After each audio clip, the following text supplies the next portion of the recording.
Hello everybody, I'm sorry, I know I'm not trying to record outside right now, but hey, it's early in the morning and I gotta get to my school. So if you hear a car passing, I'm sorry, but yeah, let's get into it. So, in this what if, Issei, when he finally dies, or whatever he dies from, he reincarnates into Goku, with all of his gear. But none of his memory, like, he still has some memories, but he can't, like, just think of everything in an instant. This will change a good bit of Dragon Ball, Dragon Ball Z, and Dragon Ball Super, though. So, the first part of even Dragon Ball is completely changed. Mainly because Goku is actually a lot stronger. So, we start off when Goku's finally sent off Earth, and then something awakens into him. He got his memories of his previous life. His hairstyle stayed the same, but a slight brownish hue was on it. And his ki changed just slightly. He's still pure-hearted, but in this version, he's also pure power. And already being a Saiyan, he can handle a lot more power. Because even if you say Issei had a power level of 2,000 as a normal human, which made no sense, being how base form he was so weak, that's still so much more than Goku had at that time. So, whenever this happens, we see a beast. The entirety of his training goes way differently. And I'm going to age him up just a little bit. Instead of being 12 when Bulma meets him, he's 15. Which means I'm basically aging up the entire cast just a little bit. Which really, I'm just aging up Goku, well, really everyone, basically. Everyone gets aged up 3 years. Yeah, even Bulma. So Bulma's 21 instead of 18. So over these 3 extra years of training, Goku and Issei have basically been mental sparring too. They're testing their mettle against one another. And now at this point, Goku's already stronger than Issei was in season 4 of High School DxD. But that doesn't make him an unstoppable force. He is unstoppable, just not because of that. He has already unlocked the boosted gear. And the divine dividing gear as well. And if you're saying that's impossible, Issei had both, so I'm giving Goku both. He had both in a little bit of a way, not all the way, so that's what I'm going with. This little bit of power, this complete change of powers, make him an absolute unit. He's trained this whole time on mastering the dividing and boosting gears. And he's already strong enough to where he can grapple with some of the strongest in existence. He's already at the point where he can use the dragon shot now. He does know it, but that uses magic. And he thinks there's another form of energy in this world, which is from the Goku part of him, who sent Ki Blast before from his mouth as an Ozaru. And alright guys, I'm back. So, anyway, and he's been mastering martial arts the way Goku did. This entire time, he's been practicing under more stress levels, having Saiyan boosts, and every time he got injured and got back up, he got a Zenkai, basically. At this point, his power level is closer to 5,000 than anything. Really, it's like probably 4,999. It's at least in that high range, and that's without any boosted or anything. So we're gonna cap him off at an even 5,000 for when Bulma even gets when even Bulma gets there, and the Issei part starts to really show in him. And Bulma actually is kind of admiring this guy. He's so strong, and maybe he's not the biggest dude, but he's still an absolute unit. And in this version, yes, he's got some of the more muscle mass than Issei did in canon, but he's still got that absolute unit kind of personality. same kind of goals too as Issei. So yeah, he's trying to become the Harem King, and that was his almighty goal. Because of Issei's memories and everything, because Goku's basically fully unlocked that. He knows his full name. He calls himself Issei Kakarot. Well, son Issei Kakarot Goku, which that would be his full name. Two middle names, but yeah. Now he knows Issei was his past life, so he doesn't really put that in his name. But he knows himself as Kakarot. Well, Goku Kakarot, son Kakarot Goku, or whatever. Look, he can go by either name, but he knows both of them in this version. Anyway, his training is intense. When Bulma finally met Goku, she still made that same comment about he never washed his hair, and Goku simply commented, "Actually, I do, all the time. Every night I wash my hair in the creek. It just never stops being like this after it dries." Her thinking he's not doing it right, still wound up scrubbing his head. And there was no difference. Once it was all dried off, it was back to that shape. She said, "Whatever, I'm just giving up on this point." He said, "Yeah, I gave up on it about 3 years ago." And with the super force that these two units have, and Bulma actually kind of likes this version of Issei, but notes that he's 3 years too young for her. Well, 3 years too young for her. There was a little comment made by Goku. Well, Issei and Goku. I mean, no one has to find out. That comment was enough for her to be like, "Then you be my boyfriend?" And Issei was like, "No. I don't do dating. You could join my harem." Her being like, "Deal." I don't know why, but after the end of their adventure, I think that would be a deal. Meeting Yamcha went completely differently. Because he sees how Issei is. How he's so good with Bulma. And being that he's known as the grandson of Gohan, Yamcha still wants to test his mettle against this guy. Thing is, Yamcha's so weak compared to this dude that he could completely get ran over by this dude's kick. Even a starving Goku as a child could fight Yamcha off for a little while. As a almost grown man, being able to stand eye to eye with Yamcha, he's more than powerful enough to straight up beat down on Yamcha at a much more powerful level. Yes, he's still starving, but that's not a big deal for Saiyans. Anyway, as crazy brute force as these guys are, the Issei part in him still is a little perverted, so occasionally he'll do something to mess with Bulma.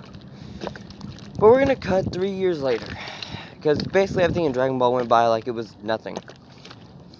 Now the whole King Piccolo thing, it was still just a one-man army kind of moment, as he took down literally every one of their people. I'm gonna say there was the same death, since they were still kind of trying to hide from Goku in this version. Now, he had planned to get his immortality and train for at least a week before he fought Goku. Even his most powerful version wasn't even 10k. So he knew he could not handle. Wasn't even like 5k, so he knew he couldn't handle this. And a Goku that continuously trains. Well, we're gonna basically skip that whole fight between him and Piccolo Jr. Since in this version, instead of being sealed or anything, he just said, "I'll let you go." Reminding him of Volley, saying, he's too similar. And in this whole time, he's been training with the boosted gear and dividing gear. Even the Dragon Slayer sword that he has. I don't know the actual name of it, but I know it slayed a lot of dragons. And yes, he uses it every single day. He's got the power pole on his back as well as that, until he got to the Kami's Lookout. And when he went to Kami's Lookout, he put the power pole up and finally gave up on it. He put it where it was rightfully supposed to be, connecting the realm of God and the realm of man. But there's also a big difference, noting that Kami said, maybe we could make you another one. Goku being like, nah, I really don't need it, I've got my sword, I've got my hands. It's really just sentimental value at this point. And he said, well, then maybe I can make another one for the tower, and you can keep yours. And I'm gonna say they kind of make a wish on Shinron for this, like, real quick, because he can collect these Dragon Balls in about a matter of hours. Now, slight big difference. There's actually already, because at this point he's got a harem, he got Launch in it, he got Chi-Chi, he got Bulma. They're the three ones that he has. And his power is so immense in pure, like, powerful ability, even without boosted gear. At this point, his power is almost 10k. I'm gonna say it evens out to 10k whenever they go and meet. In this version, all the Z Fighters met at the Kame house to meet Gohan,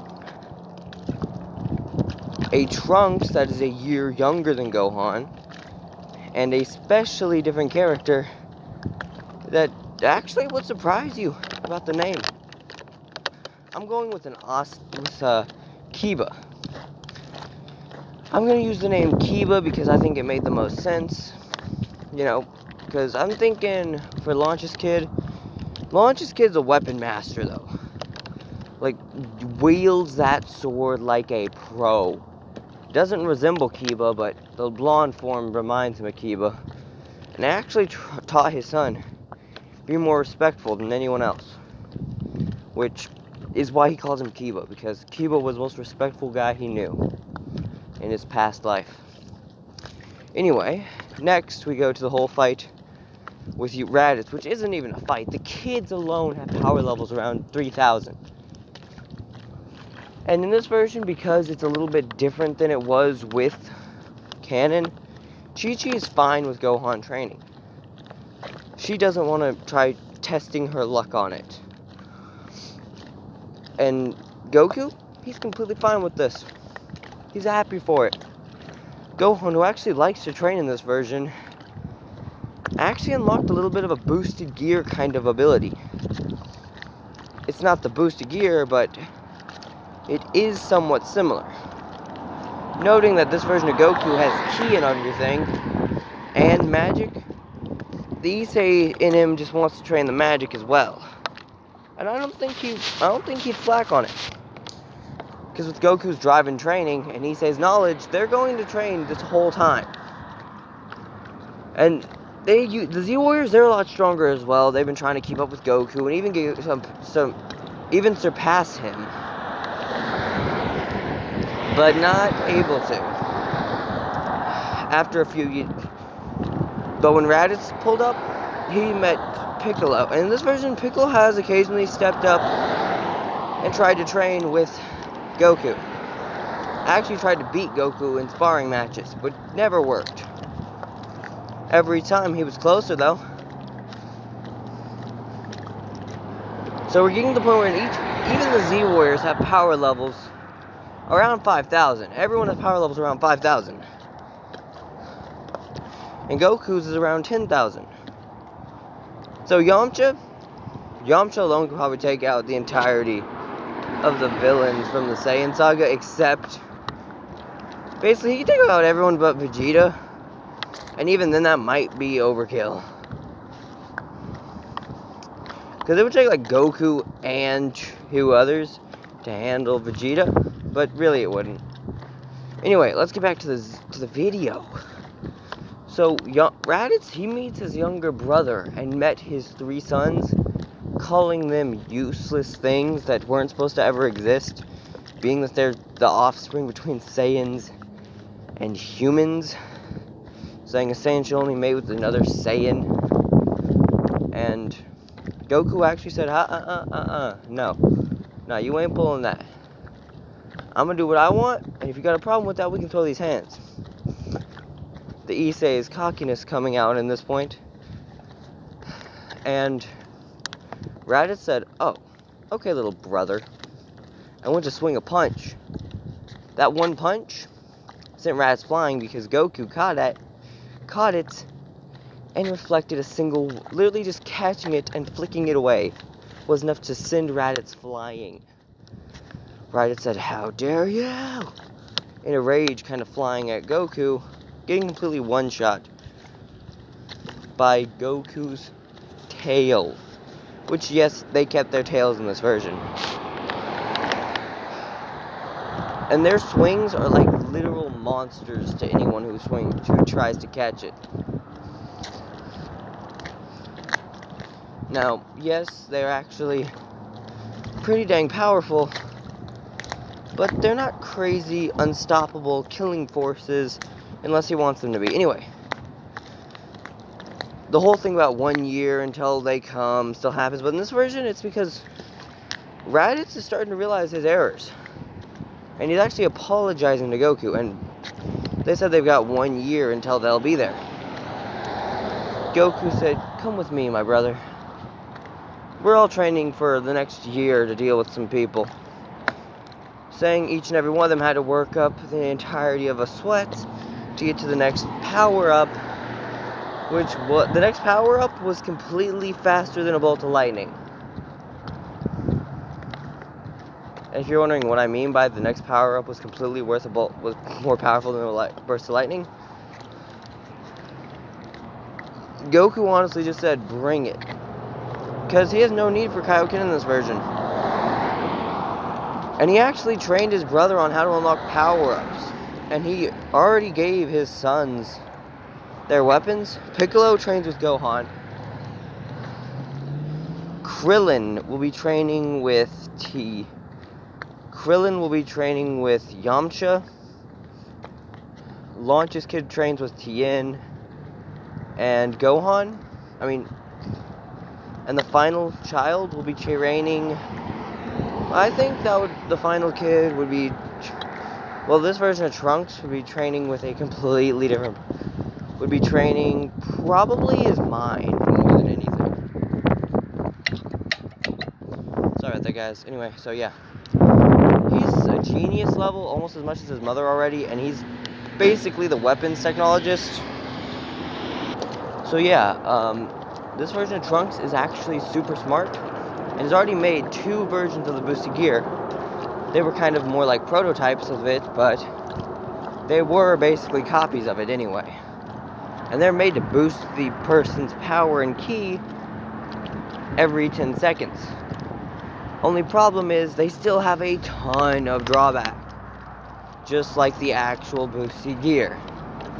Now, this doesn't really make Goku care much, but he does give these each of his kids have one of these, and he said only use it if needed. Now, it's not as exhausting as Kaioken, but it's still pretty dang exhausting.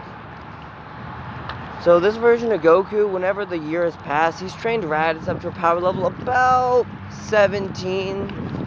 No, to about 10k.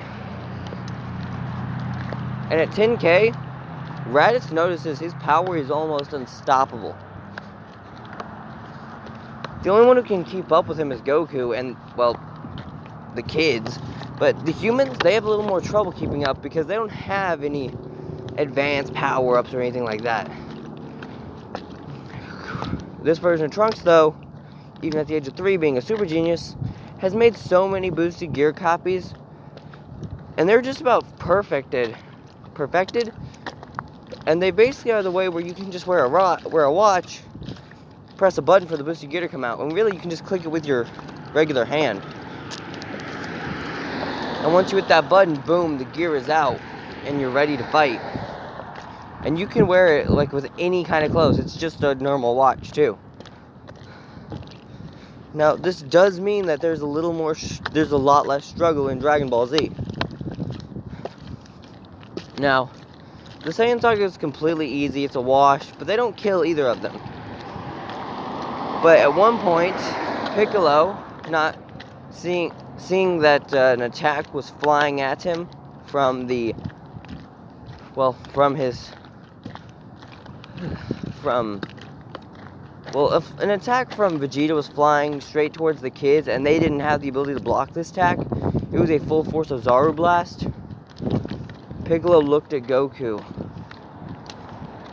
heavy-handed, and he stepped in the way, tanking the attack for the 3 kids he cared about. At this point, completely slamming to the ground, dead. An enraged Gohan flew at... the enraged children flew full blast with their gear on straight at Vegeta. As enraged as they were, it worked off their rage more and more. They wanted him dead. And there was no way they're going to be able to stop. But Goku wound up having to go into full force just to stop his kids. Raditz had to join in, just trying to hold them back. And it didn't even fully work. They barely gave the other Saiyans enough time to get off planet before Blast started flying at them, with Krillin having to come in clutch with a Kienzan to try slinging it in the way of the attacks, and he does. It barely intercepted them, but he did. Next, we've got the entirety of a training arc for the whole Super Saiyans and Namek. That's gonna happen fun.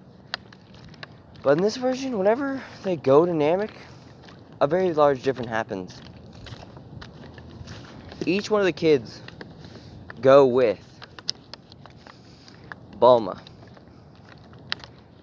And Bulma takes Yamcha, Tien, and Krillin with her as well. The kids getting some good training in while they trained with the Z Warriors.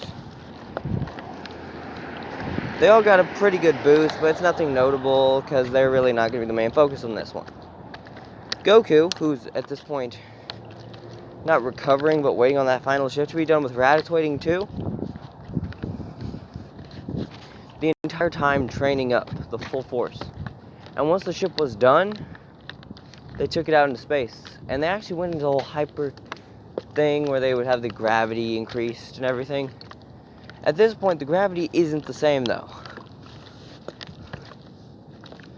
The gravity still goes up to 100, but it feels way different to them because they're wearing extra weighted clothing.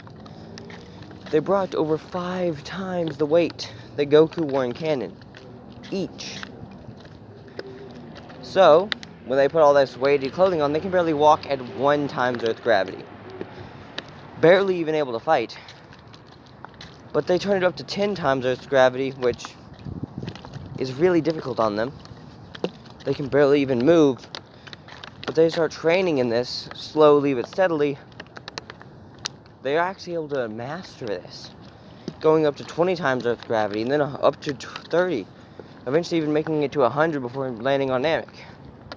After mastering 100 times Earth's gravity, they land on Namek, dropping their weighted clothing in the ship, which almost shattered the ship floor because of how heavy it was. But it wasn't quite able to do that. And a completely overwhelmingly powerful Z Warriors waited. Just waiting, once they had been fighting with Nappa and Raditz, completely fighting the Ginyu Force. And each of them had their potential unlocked, and it still was not enough. Even though it should have been enough. But they weren't powerful enough to handle the entirety of the Ginyu Force. Yes, they had the numbers advantage by having 3 extra people, but that wasn't enough. 4 extra people in this version than they had in canon. That's not enough people, because the Ginyu Force are the top fighters. And the one Ginyu Force member that's struggling fighting Tien, Yamcha, and, well, Tien, Yamcha, and Krillin are all fighting one of the fighters. While the 3 Saiyan the 3 half Saiyan children are fighting complete units like, well, they're all trying to trio team on people that are like Raccoon, which they're fighting Raccoon as good as they can. Vegeta wound up having to jump in and completely kick the head off of Goldo, which is the smallest member. This let the three humans see their, basically, the people they've helped raise getting hurt by Raccoon, and each of them fly into a furious rage flying at Raccoon. All they can yell is, "Raccoon!" And Yamcha even yelled Wolfang Fist at full force. The kids throwing them perfected versions of the boosted gear, which are as perfect as they can get on Earth. As well, this version of Trunks can make, and he's made the best ones with his mom. Yamcha catching one, putting it on, yelling, "Boost, boost, boost." Everyone starts getting fearful. Even Raccoon, even Frieza, who's able to finally sense power levels, he senses one that keeps just doubling. Boost, boost, boost. Then he senses two more with that scouter, realizing there's three people there that are doubling their power level every single second. And with no concern for his body, Yamcha just strikes a full punch clean through Raccoon. And Vegeta, who really dislikes Raccoon because, Raccoon basically probably bullied him the whole time he was in the Frieza Force, said, "I'll help with this one." Completely launching a clean kick through Raccoon's head, killing him, finally. Next we have Jace, and I don't know what the other one's name is. Then we finally got Captain Ginyu. Those are the three last of the Ginyu Force left. And they're struggling really hard. Like, they're completely outmatched on this. But there is some things they've learned. While they have been able to completely take control over the fights, they're not powerful enough to keep control over the fights. And they actually wind up breaking down in a fight as they finally collapse trying to keep up with the speed. This is when you see, right when they're all at the edge of death, right when Yamcha's being the last one standing, fighting for the kids' safety, getting completely ripped apart, you hear boss music as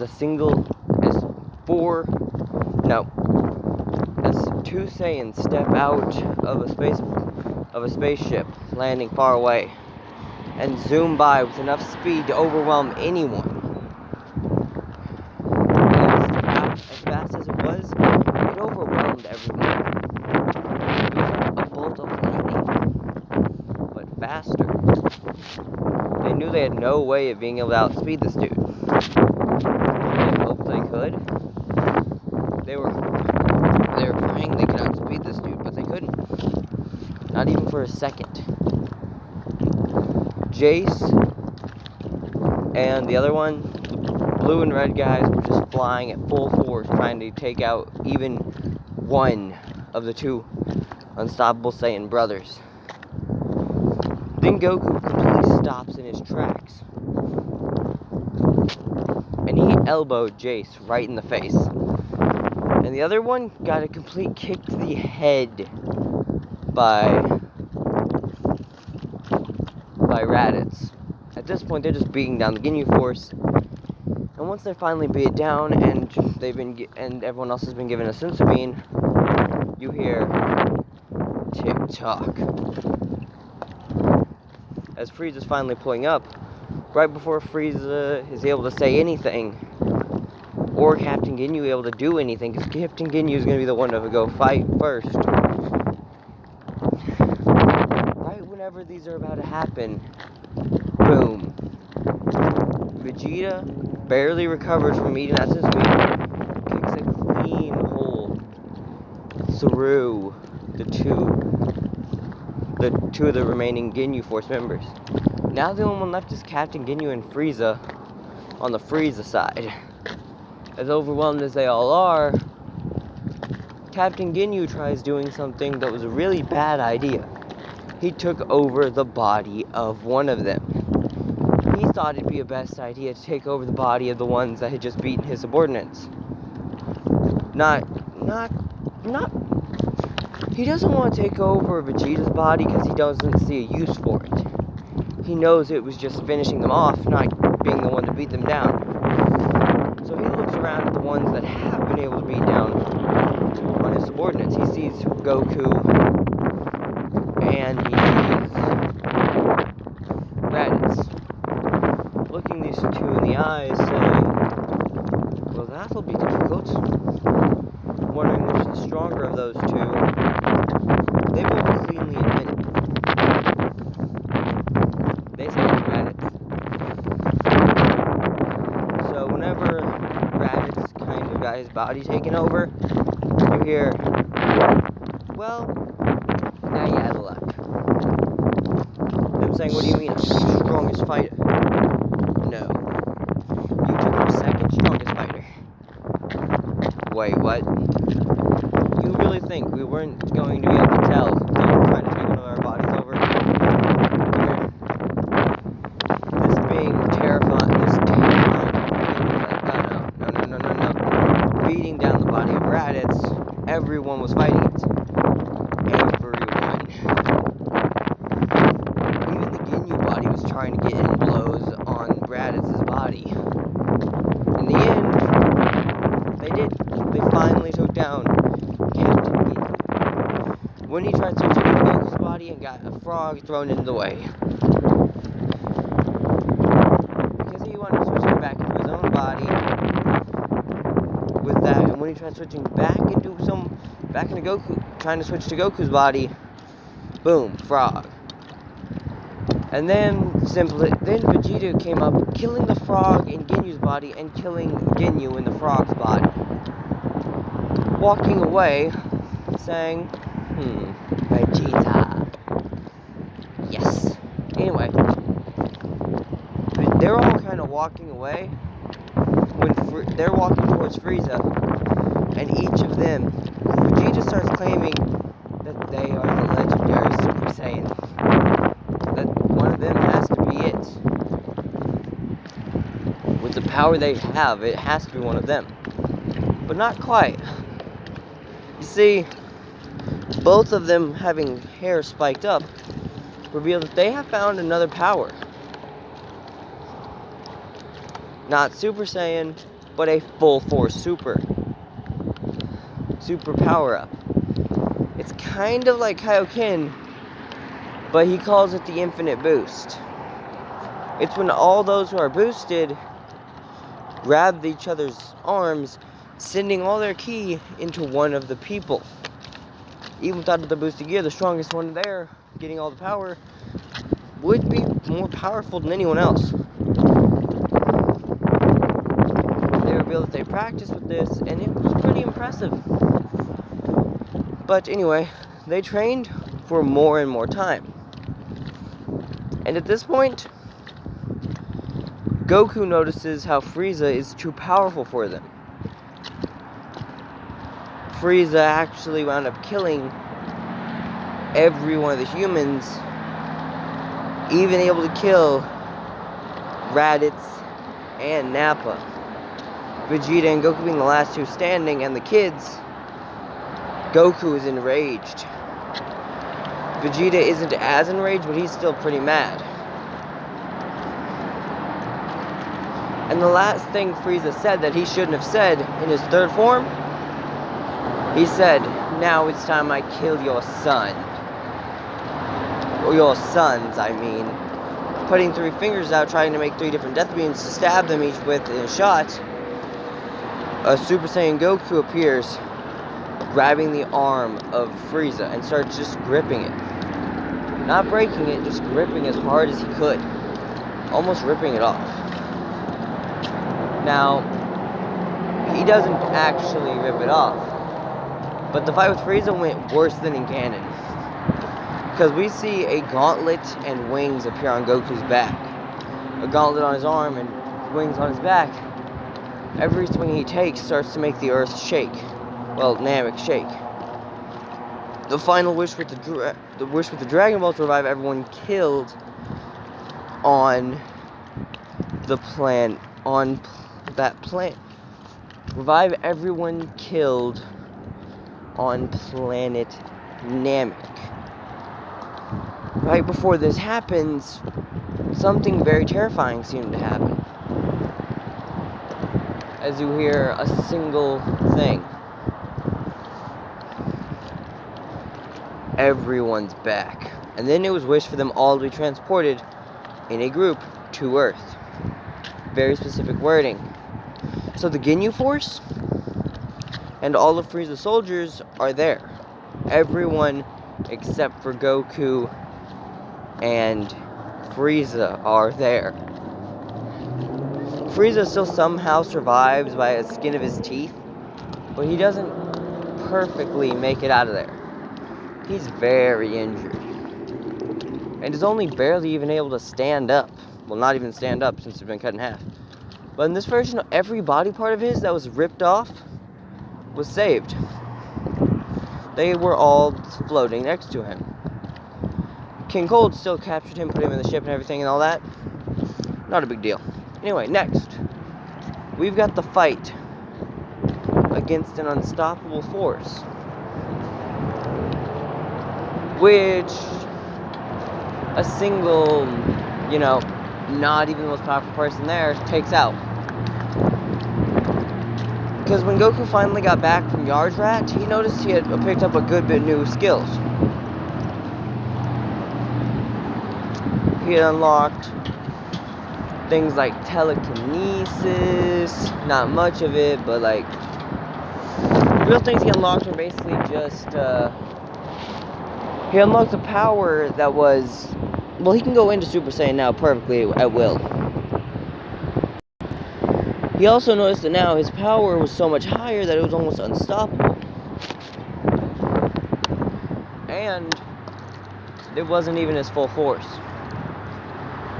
When he went into Super Saiyan boosted gear and dividing gear on his body, you could see the eyes of Drake and the Vanishing Dragon on him, which seemed to terrify them.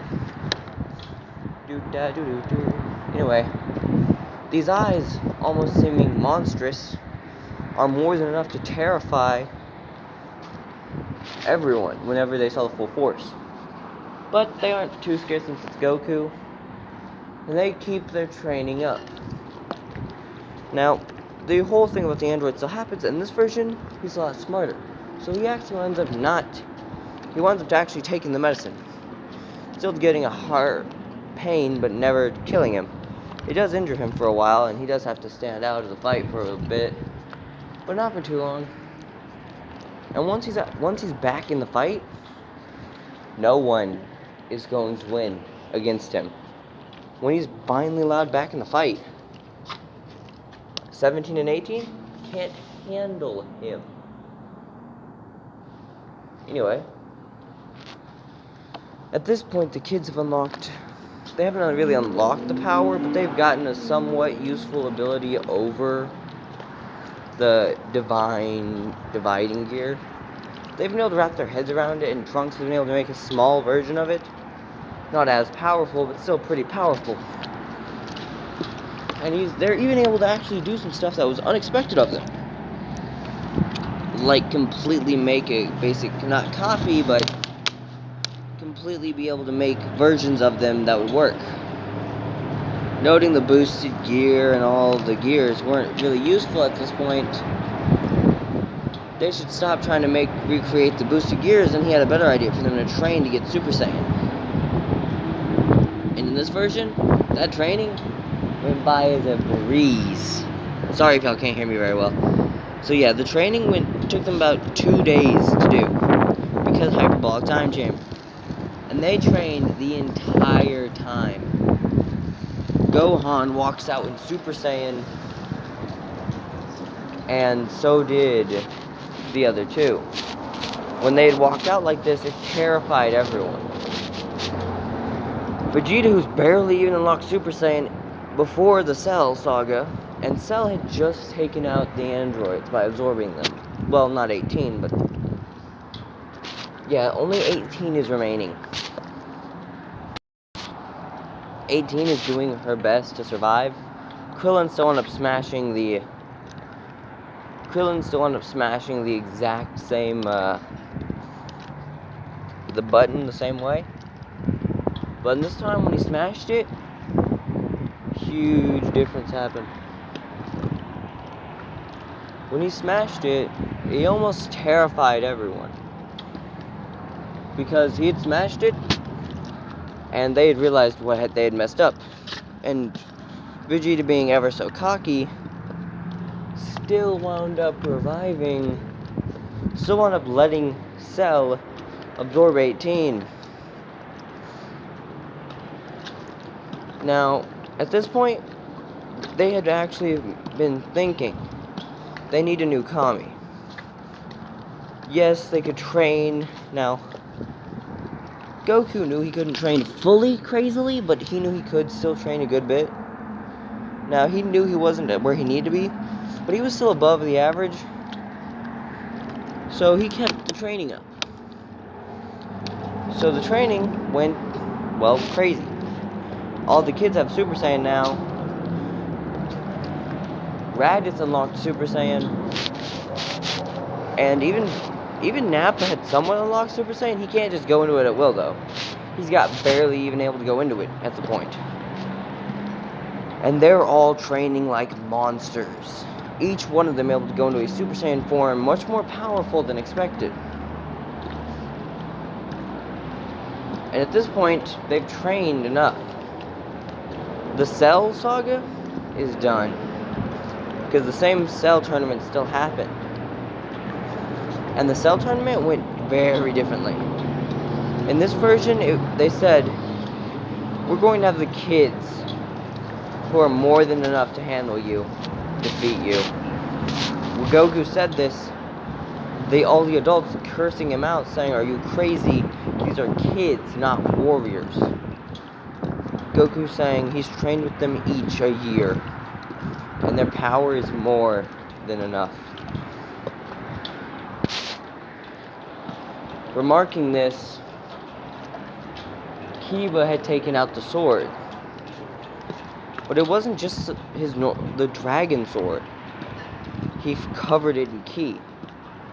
Trunks, who is still like his future counterpart, has his own sword though.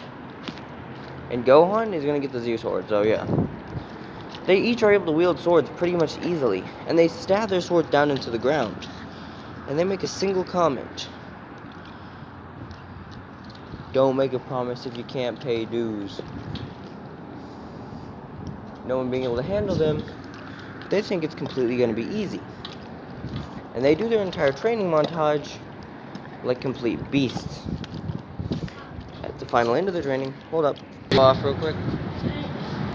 Alright, sorry about that, guys. Anyway, so yeah, the final part is they wind up killing Cell. I'll get back to after the Buu saga and the training with it in part 2. Stay slick.